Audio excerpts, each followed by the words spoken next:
nome do Senhor. Aleluia. Amém?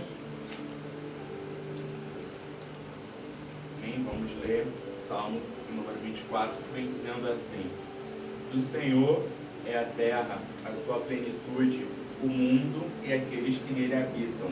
Porque ele afundou sobre os mares e a estabeleceu sobre as inundações. Quem subirá ao monte do Senhor? Ou quem ficará no seu santo lugar? Aqueles que têm mãos limpas e um coração puro, que não elevou a sua alma para a vaidade, nem jurou enganosamente. Ele receberá a bênção do Senhor e a justiça do Deus da sua salvação. Essa é a geração daqueles que te buscam, que buscam a tua face, ó Deus de Jacó. Levantai, ó portas, as vossas cabeças, levantai, ó portas eternas, para que entre o Rei da Glória. Quem é esse, o Rei da Glória? O Senhor forte e poderoso, o Senhor forte e poderoso na batalha. Levantai, ó portas, as vossas cabeças, levantai também, ó portais eternos, para que entre o Rei da Glória. Quem é esse, o Rei da Glória? O Senhor dos exércitos, Ele é o Rei da Glória. Senhor, meu Deus e meu Pai, graças nós te damos, Senhor, por estar, Senhor, na Tua presença, Senhor. Te agradecemos por a Sua presença, Deus, já pode ser sentida no nosso meio, Senhor. Aleluia. Nós sentimos a Tua presença por meio dos louvores, por meio das orações, por meio de cada oportunidade dada aqui, Senhor. Agora te pedimos, Senhor, fale conosco um pouco mais, Senhor.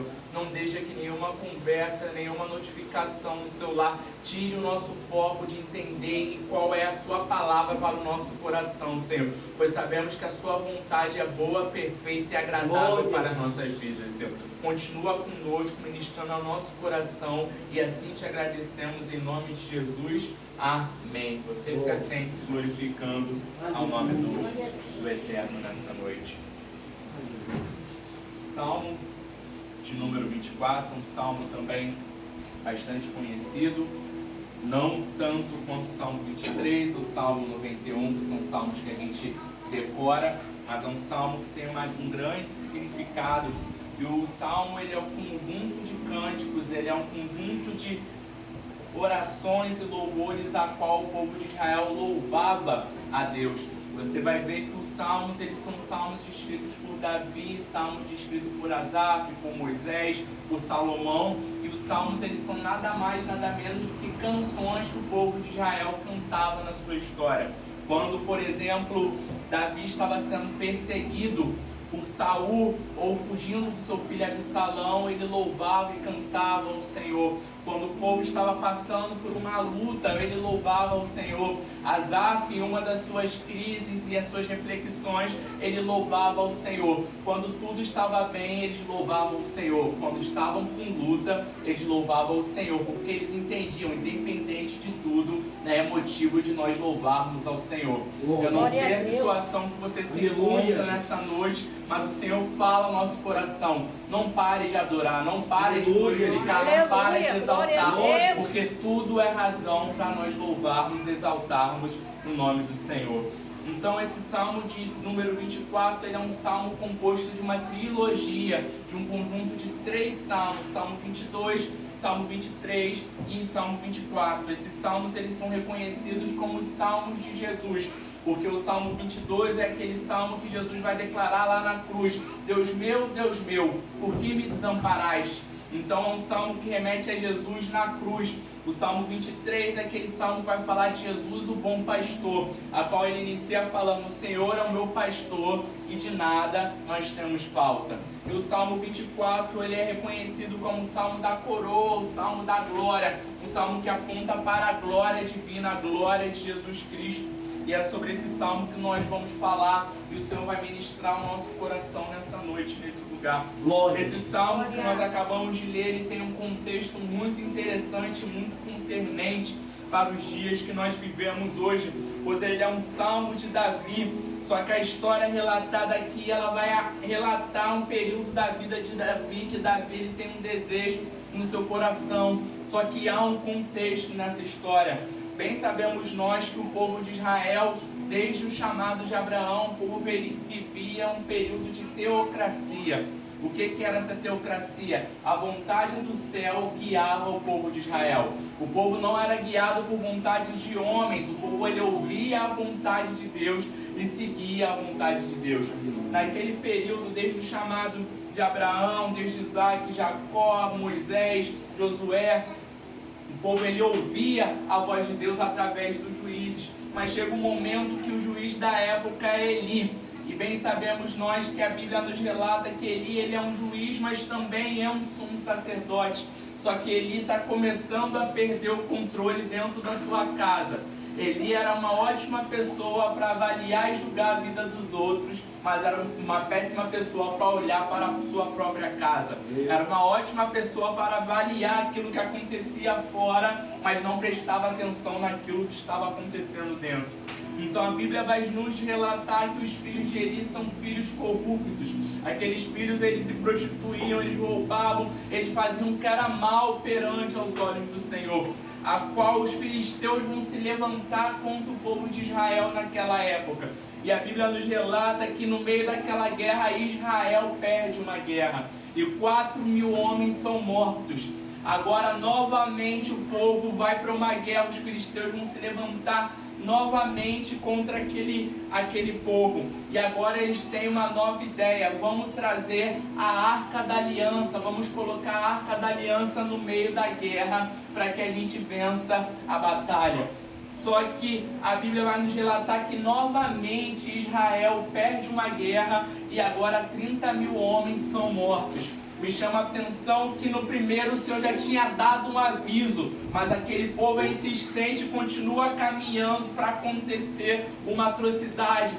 E muitas das vezes a pergunta que o Senhor vai fazer para o nosso coração: vai ser necessário acontecer um desastre para a gente olhar para o caminho certo? Porque muitas das vezes o Senhor intervém em algumas coisas da nossa vida para que alguma situação não piore. Muitas das vezes você está caminhando ou está viajando de carro e aí no meio do trajeto o pneu vai furar. E muitas das vezes você vai murmurar e é Deus tocando e agindo para que não acontecesse um problema maior lá na frente. Era isso que estava acontecendo naquele momento. O povo ele estava se guiando por um caminho mau. Deus já tinha dado uns sinais que aquele caminho não era bom. Só que o povo ele não quer ouvir a voz de Deus e quer continuar seguindo. E agora 30.000 homens acabam morrendo. Me chama a atenção porque os filhos de Eli, eles são filhos corruptos. Eles estão fazendo o que é praticamente imoral, o que é praticamente errado. E eles acham que pegar a arca e botar na guerra vai fazer eles vencer a batalha. O problema é que eles queriam a arca para vencer a guerra, mas não queria a arca para mudar o caráter. Queria a arca para mudar o que era externo, mas não queria a arca para mudar aquilo que era interno. Antes de Deus mudar alguma coisa externamente, Deus vai mudar a nossa vida primeiramente. Antes de Deus fazer através de nós, Ele vai fazer dentro de nós. Primeiro Ele nos purifica, primeiro Ele nos limpa, para depois Ele começar a fazer através de nós. Então no momento em que Israel perde aquela batalha, Israel perde aquela guerra, a Bíblia nos relata que a arca agora é levada para o templo de Dagon. Os filisteus pegam a arca e levam a arca para o templo de Dagon, a qual a Bíblia vai falar que a arca é colocada de frente com a estátua de Dagon. Dagon é o deus dos filisteus. A Bíblia vai falar que passa uma noite e a estátua está jogada ao chão. Mais uma vez eles levantam aquela estátua e vai passar mais uma noite e a estátua vai estar toda repartida perante a arca, para nos provar e provar para todos que não há Deus como nosso Deus. Não há Deus que se compara ao nosso Deus. Eles insistem em deixar a arca lá naquele local. E a Bíblia vai nos relatar no livro de Samuel que aquela arca na Filisteia vai trazer problema, vai trazer doenças, vai trazer tumores. Então eles decidem devolver a Arca da Aliança. Nisso eles colocam a Arca da Aliança dentro de um carroção de bois e devolvem para Israel. Então aquela arca eles recebem, alguns homens abrem um tampão daquela arca, alguns morrem e eles entendem então que eles têm que guardar a arca na casa de Abinadab. E a Bíblia nos relata que a arca vai ficar guardada na casa de Abinadab. Depois do reinado, depois do juízo de Eli, a Bíblia vai falar que chega Samuel, e é nesse comando de Samuel a qual o povo vai decidir que eles agora querem ser um rei. Deus quer ser o rei do povo, só que o povo está querendo ser igual a todo mundo. Está olhando para um lado, está olhando para o outro e esqueceu de olhar para o céu, porque era o céu que governava a vida deles. Então o povo agora quer ter um rei. E Deus vai dar essa permissão, a qual Saul agora é escolhido para ser um rei. Me chama a atenção que todo o reinado de Saul, Saul em nenhum momento se preocupou em trazer a arca para perto. Em todo o reinado de Saul, Saul em nenhum momento se preocupou em ter a presença de Deus perto dele. Só que agora Saul morre e Davi ele começa a reinar. E dentro do coração de Davi há um grande desejo. Eu preciso trazer a presença para perto de mim. O meu governo vai começar. Eu vou começar a reinar em Israel. Só que eu entendo que nada vale ter perto de mim se a presença não estiver perto de mim. O problema é que Saul estava preocupado com cadeira. Saul estava preocupado com cargo. Mas Davi entendia que cadeira e cargo não levava ninguém a lugar nenhum. O que seguia a vida dele era a presença do Eterno perto dele. Davi entendia que ele precisava fazer diferente do que Saul fez. Então Davi tem um desejo. Aonde está a arca? Vamos trazer a arca para perto de nós. O coração de Davi se enche. Só que há um problema no meio desse percurso. Primeiro porque Davi vai consultar ao povo. Eu quero trazer a arca. Vocês estão de acordo? O que vocês acham? Davi primeiro consulta ao povo e esquece de se consultar com Deus. Davi quer ouvir a opinião de todo mundo para aquela situação, mas esqueceu de perguntar a Deus. Muitas das vezes é exatamente assim na nossa vida. Tomamos muitas decisões que perguntamos a A e a B, e não que isso seja errado, mas primeiramente precisamos colocar o Senhor em primeiro lugar. Deus, eu vou fazer isso, Deus, eu vou agir assim, eu estou querendo fazer isso para a tua obra, o Senhor está de acordo? Davi, ele está com uma boa intenção. Eu quero trazer a arca para perto de mim. Então Davi vai conversar com aqueles homens, e vão trazer a ideia. Vamos trazer a arca da aliança no carroção de bois. Me chama a atenção que Davi agora está querendo trazer a presença de Deus na arca, que é algo sagrado, da forma que os filisteus devolveram a arca. Davi está misturando método profano com princípio sagrado. Deus. E aqui vai ter um problema, porque aquilo que é santo não se mistura com aquilo que é profano. A arca da aliança, ela representava a presença do Senhor.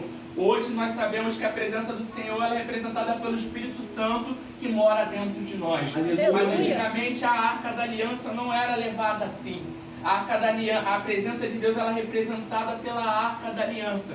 Dentro da arca da aliança tinha as tábuas da lei, o pote de maná e a vara de Arão. Para que o povo entender que a presença de Deus era a tábua da lei. O que é a tábua da lei? Mandamento, direção. Que a presença, leia a palavra e tenha a direção. O que era o pote de maná? Alimento. Que a presença de Deus é necessário se alimentar. Aleluia. E a vara de Arão, o que a vara servia? Para corrigir e dar direção. A presença de Deus tem que ser através do alimento, da direção e dos mandamentos do Senhor. Então a arca ela representava a presença de Deus. Só que Davi está querendo agora trazer a presença do Senhor. Uma boa intenção, só que com método errado. E aqui é um problema. Deus ele nunca vai deixar que os seus princípios sejam quebrados por causa de boas intenções. Tem muita gente muito animada por aí, muita gente por aí com muita boa ideia, mas ferindo o princípio da palavra de Deus. Muita gente animada, vamos fazer isso, vamos se levantar uma campanha aqui, vamos se levantar um projeto aqui, mas esquecendo de perguntar a Deus. O Senhor está dentro do negócio. E Deus ele nunca vai ferir um princípio para agradar ninguém. O problema é que muitas das vezes a gente se agarra aos métodos e esquece dos princípios. Nem toda boa ideia quer dizer que Deus está no negócio.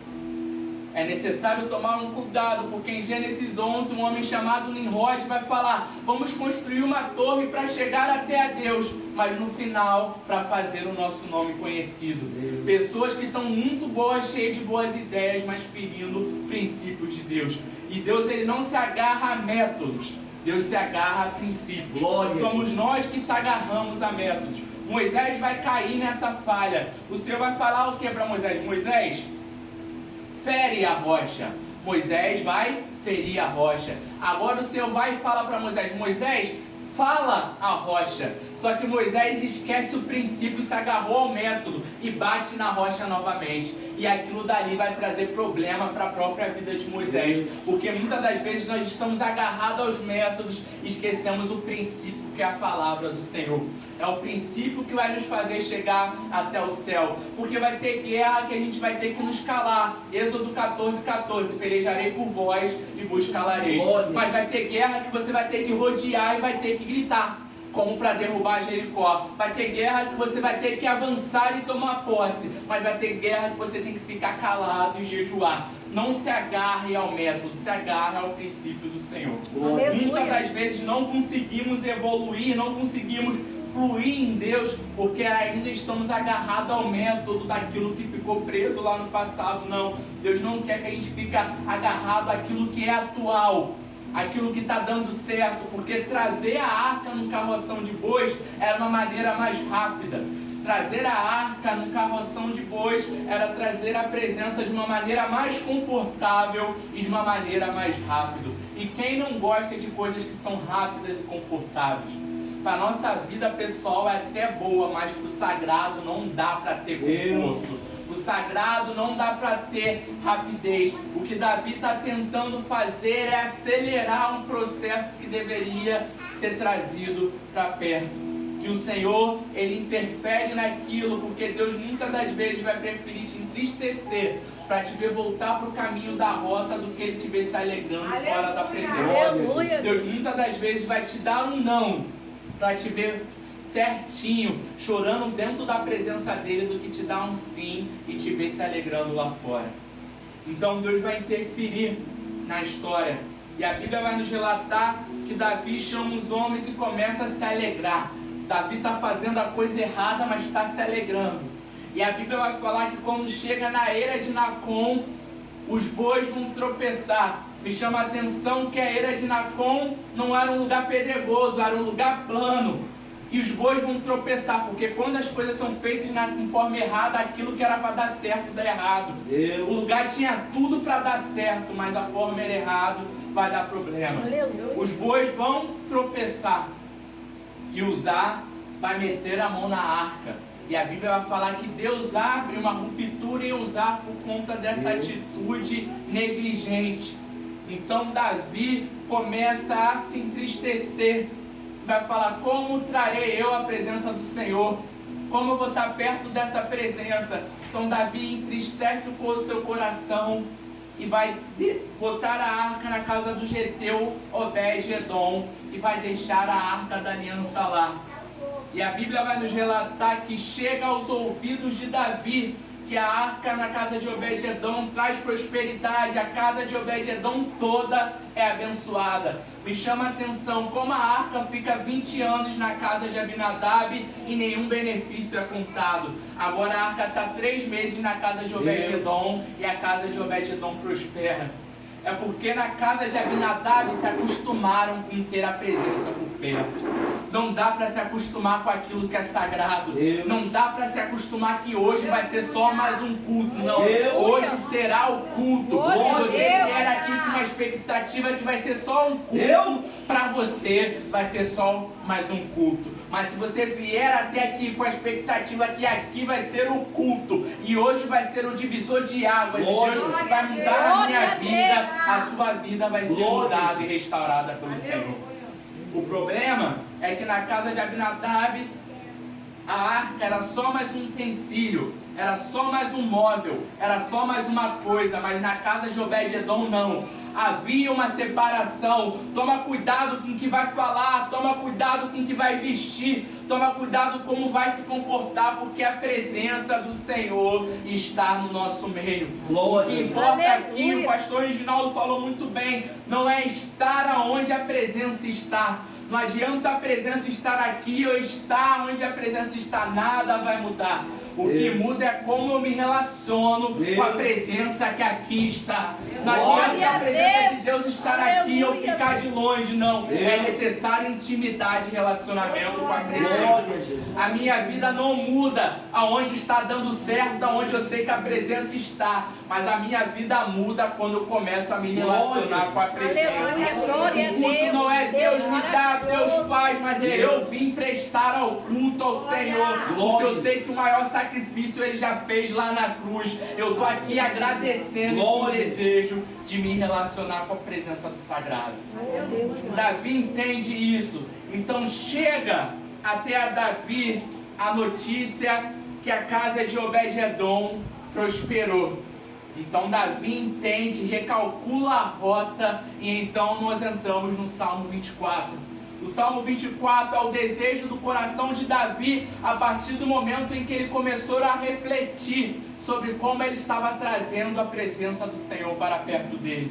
Então o Salmo capítulo 24, que foi o Salmo que nós acabamos de ler, é Davi refletindo sobre esse processo e Davi caminhando nesse processo.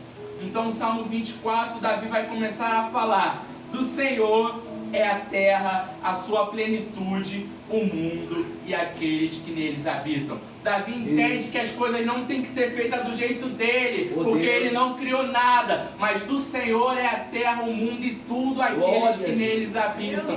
Davi entende que as coisas estão dando errado porque ele tem tentado fazer do jeito dele, mas vão começar a dar certo como ele começar a fazer do jeito do Senhor. Muitas das vezes batemos cabeça com muitas coisas na nossa vida porque a gente tem tentado fazer do nosso jeito. Não, eu tenho um jeitinho, eu tenho talento, eu sei fazer, eu tenho contato, eu tenho network. Não, muitas das vezes bate de frente com a cara na porta porque tem tentado fazer do seu jeito. Mas Davi entende, do Senhor é a terra, a plenitude, o mundo e todos que neles habitam. Por quê? Porque Ele fundou sobre os mares e estabeleceu sobre as inundações. Davi está falando, tudo está no controle do Senhor, porque é Ele quem criou tudo. E aquele que criou tudo sabe o controle de tudo na palma das suas mãos. Aleluia. Davi está falando aquilo que Pedro entendeu.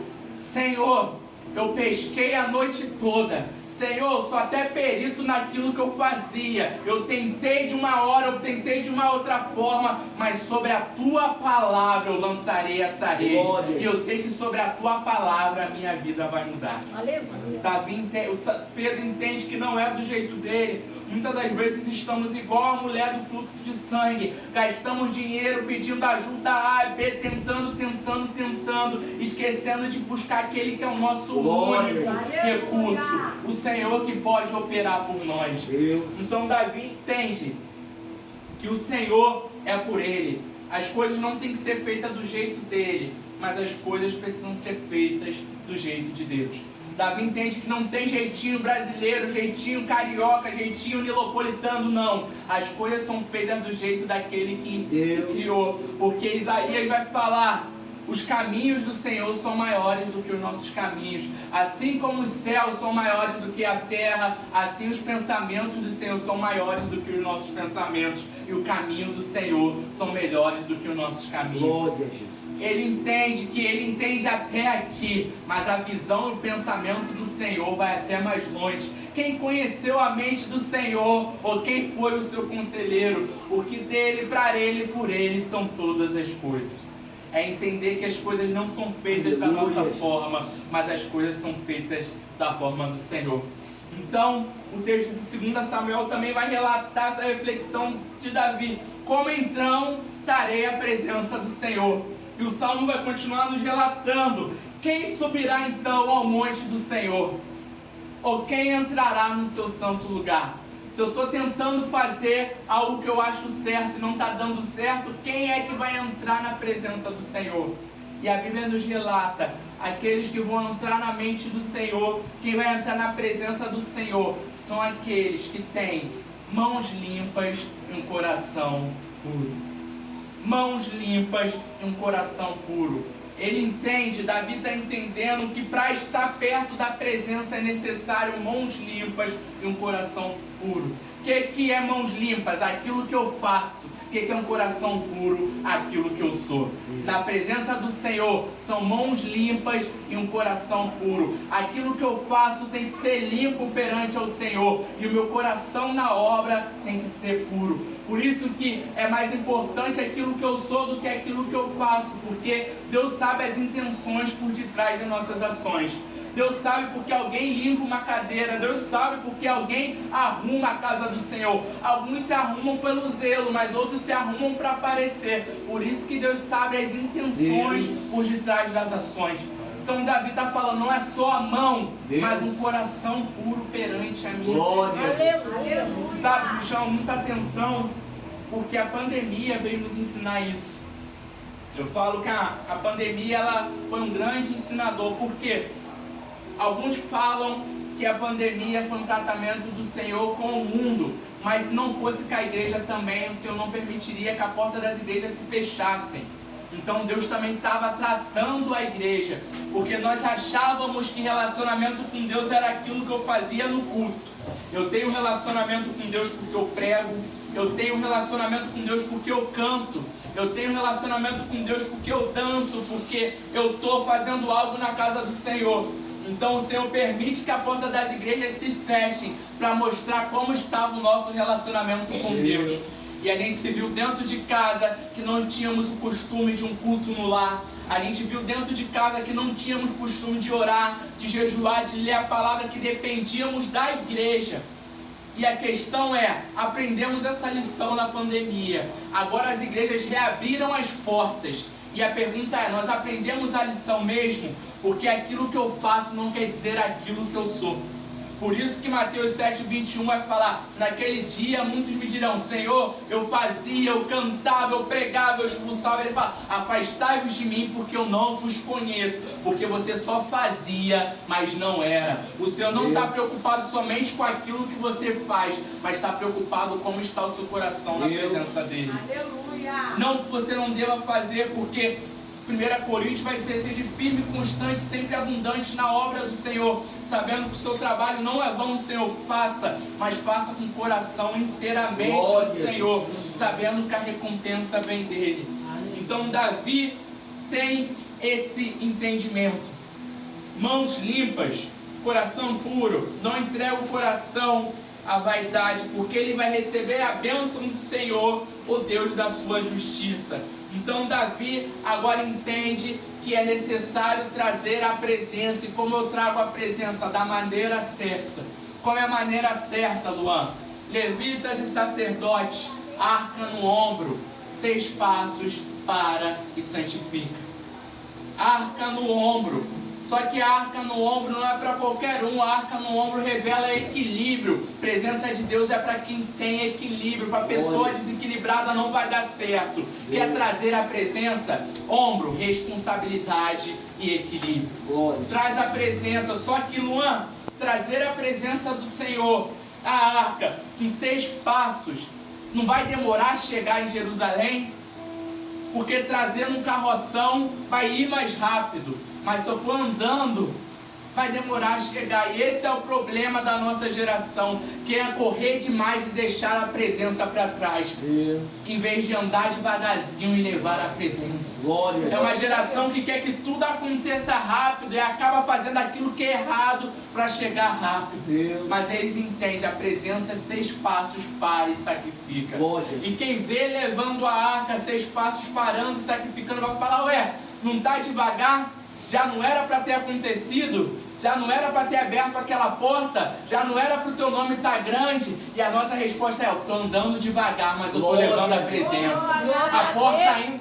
A porta ainda está fechada, mas eu estou levando a presença. Glorifica o nome do Senhor. Aleluia. Davi entende que não adianta nada, é rápido demais e deixar a presença para trás. É necessário, por mais que algumas coisas demorem na nossa vida, mas continue andando devagar, mas com a presença dele. É por isso que tem coisas por aí que começam muito rápido e acabam muito rápido, porque foi fora do princípio. Agora, aquele que vai andando devagarzinho não se desespera, porque sabe que no momento certo o Senhor fará acontecer. Isaías 62 vai dizer: no momento certo eu, Senhor, farei acontecer. Não fique desesperado porque não está acontecendo rápido, porque Davi entende, não é sobre a rapidez, mas é sobre a obediência. Tem muita gente querendo que as coisas aconteçam rápido demais na sua vida e acaba estourando princípios. Só que Davi entende, não adianta eu querer coisas rápidas, porque o Senhor não está em busca de filhos que têm boas intenções. O Senhor está em busca de filhos que obedecem a sua palavra. Muita gente estourando princípios para que coisas aconteçam rápidas. Só que Davi entende, eu sigo os princípios do Senhor. E no meio desse processo, Davi começa a então ainda mais ser inspirado pelo Senhor. E ele fala no versículo 6: essa é a geração daqueles que te buscam a tua face, ó Deus de Jacó. E quando Davi ele está falando que busca a tua face, ó Deus de Jacó, ele está lembrando a insistência de Jacó na luta com o anjo até conseguir aquilo que ele queria. Ele está falando: Senhor, essa é a geração que não vai cansar de te buscar até te encontrar. Nós vamos bater, vamos clamar, até que a sua presença venha perto de nós. Ele está falando: a nossa geração é a geração que insiste, não é a geração que vai bater um vento aqui, um probleminha ali, vai falar: eu vou entregar a minha carteirinha, eu vou sair do grupo, eu vou sair da igreja. Não, a nossa geração é que insiste até que a presença venha. Que a nossa oração venha a ser a oração de Moisés: Senhor, nós não sairemos daqui se a tua presença não for conosco. Nós vamos insistir até que a sua presença venha. Então Davi, ele estava triste pelo que aconteceu com Uzá, mas ele entende que ficar olhando para trás nada vai adiantar, é necessário seguir em frente. E muitas das vezes temos essa dificuldade. A Bíblia vai nos relatar a história de uma mulher chamada Noemi, que está com as suas noras, Orfa e Ruth, e ela está se lamentando porque o seu filho morreu, porque o seu marido morreu, e agora aquela mulher está se lamentando porque Orfa vai embora. Mas ela está se lamentando por aquilo que foi, esqueceu que Ruth está do lado dela. Muitas das vezes se lamentamos por aquilo que já passou, esquecemos quem está do nosso lado. Muitas das vezes pessoas vêm e vão, mas o Senhor está conosco todos os dias. Salmo 124: se não for o Senhor que estivesse conosco, ora diga Israel. O laço se quebrou e nós escapamos. As situações se passaram, mas o Senhor permanece conosco. Para de olhar para as coisas que se passaram e prossiga para o alvo que é Cristo Jesus. Então Davi, e nós concluímos esse texto, Davi entende no seu coração que é sobre a maneira certa. Então Davi está chegando perto dos portões de Jerusalém, trazendo a presença do Senhor, e agora da maneira correta. Davi está fazendo a coisa certa na maneira certa. E Davi vai falar: levantai, ó portas, as vossas cabeças, para que entre o Rei da Glória. O que Davi está fazendo aqui? Anunciando a entrada do Rei. Para mim, vir aqui na frente pregar, eu fui anunciado.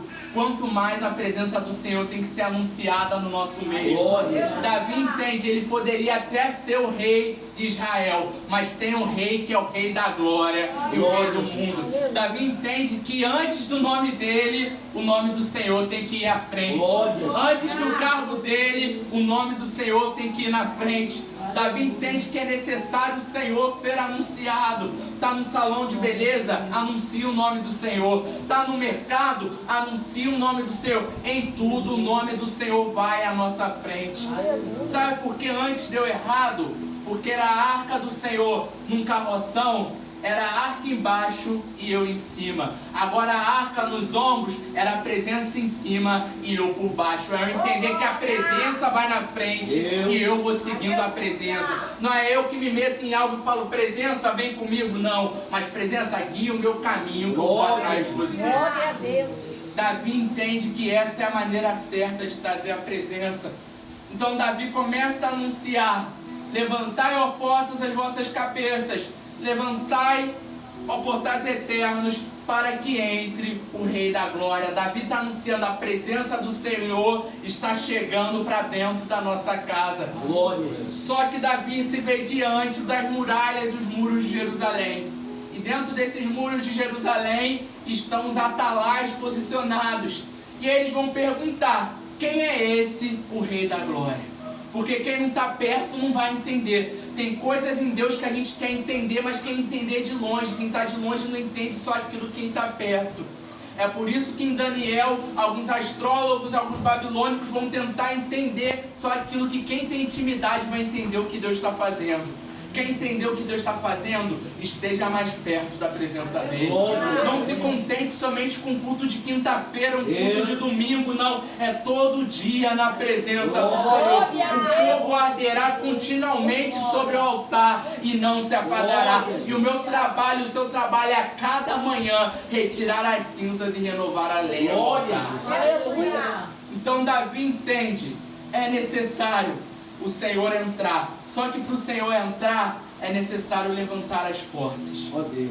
Me chama a atenção que Davi está falando: o Senhor está entrando, levantem as portas. Ele não entende. Então Davi vai falar mais uma vez: levantai, ó portas, as vossas cabeças, levantai, ó portais eternos, para que entre o Rei da Glória.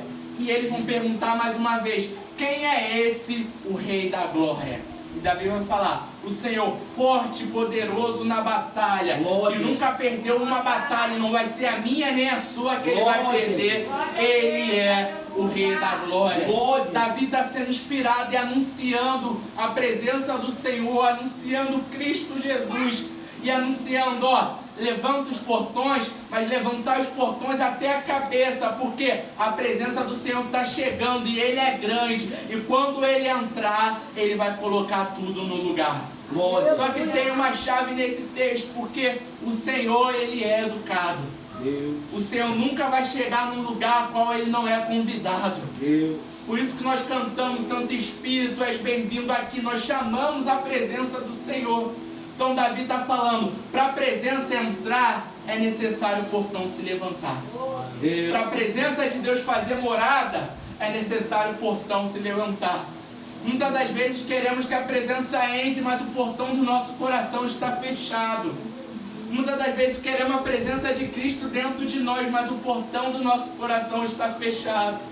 Só que o Senhor, Ele nunca vai entrar num lugar onde Ele não é convidado. Tanto que em Apocalipse Ele vai falar: eis que estou à porta e bato. Se alguém abrir, então entrarei e cearei com ele. Quer a presença? Abre o portão para ele entrar. Nessa noite o Senhor está batendo no portão de alguns corações nessa noite e falando: é necessário levantar o portão para que entre. Só que quando eu entrar, eu não quero fazer somente uma visitinha. Eu quero fazer a sua casa de a minha habitação. Mas é necessário a nossa vontade de levantar o portão nessa noite. Eu não sei qual é o portão que você está precisando levantar nessa noite. Talvez é o portão do perdão. Talvez é o portão do arrependimento, da mágoa. O portão de voltar ao primeiro amor, o portão da humildade. Só que o Senhor fala: para minha presença é necessário entrar, é necessário ser levantado alguns portões. Só que o Rei da Glória, Ele entra, Ele é grande, e é quando Ele entra, Ele vem para colocar tudo no lugar. Ele não vem para botar sujeira para debaixo do tapete, mas Ele vem para botar a casa em ordem. Quando a presença do Eterno entra, não tem como ficar de pé. Quando a presença do Senhor está no nosso meio, algo sobrenatural tem que acontecer. O Senhor está clamando: eu quero fazer morada no seu coração. Chega de quinta-feira vir buscar o Senhor e na sexta-feira a presença já se afastar. Chega de domingo estar aqui aos pés do altar e na segunda eu nem saber mais se eu sou crente. Eu quero fazer morada do Espírito Santo dentro de você. Mas é necessário entender: a presença do Senhor não é por método, mas é pelo princípio. Jejum, oração, e se alimenta da palavra do Senhor. Não é sobre fazer acontecer rápido, mas sobre caminhar no Senhor constantemente na presença do Senhor. Sabe, o que chama a atenção de Moisés naquela sarça, não era sobre ela queimar, mas ela era sobre estar constantemente queimando. O Senhor não quer que você queime muito hoje e amanhã não queime mais, mas Ele quer que você queime todos os dias na presença dele. E levante o portão. Levante o portão do seu coração nessa noite, para que o Espírito Santo de Deus possa fazer morada. Assim eu agradeço a minha oportunidade e as palmas louvem e exaltam o nome do Senhor.